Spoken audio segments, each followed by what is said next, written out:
আসসালামু আলাইকুম রহমতুল্লাহি বারাকাতুহু। সবাইকে জানাই পবিত্র ঈদুল আজহার দ্বিতীয় দিনের শুভেচ্ছা। সবাইকে আজকে এটাও জানাই আজকে ঈদের দ্বিতীয় দিন প্লাস আজকে এসে জুম্মার দিন, জুম্মা মোবারক। সবাইকে জুম্মা মোবারক জানাই। আমি দেশে কোরবানির উদ্দেশ্যে রওনা হয়েছি। আমি এখন আছি hotel road star resort and community সেন্টারে। আমরা বিরতি হোটেল কুমিল্লায়। দেশে যাচ্ছি কোরবানির উদ্দেশ্যে। আজকেই যাব আমরা, জুম্মার পরেই কোরবান দিব। আমাদের দেশের ঢাকার কোরবানগুলো সুন্দর মতো সম্পূর্ণ হয়েছে, দেশেরটাও যাতে সুন্দর মতো সম্পূর্ণ হয়। মাদ্রাসাগুলোতে মাদ্রাসায় জবাব দিয়ে দেওয়া হয়েছে।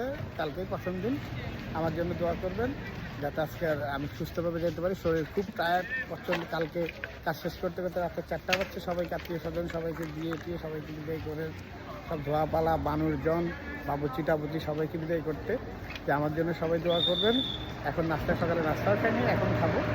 আমার জন্য সবাই দোয়া করবেন, আমিও সবার জন্য দোয়া করি। আবারও জানাই ঈদের শুভেচ্ছা। ঈদ মোবারক, ঈদ মোবারক, ঈদ মোবারক। যারা যারা জুম্মার এখনও উঠেন নাই, অবশ্যই জুম্মার নামাজটা পড়েন। এটা খুবই গুরুত্বপূর্ণ।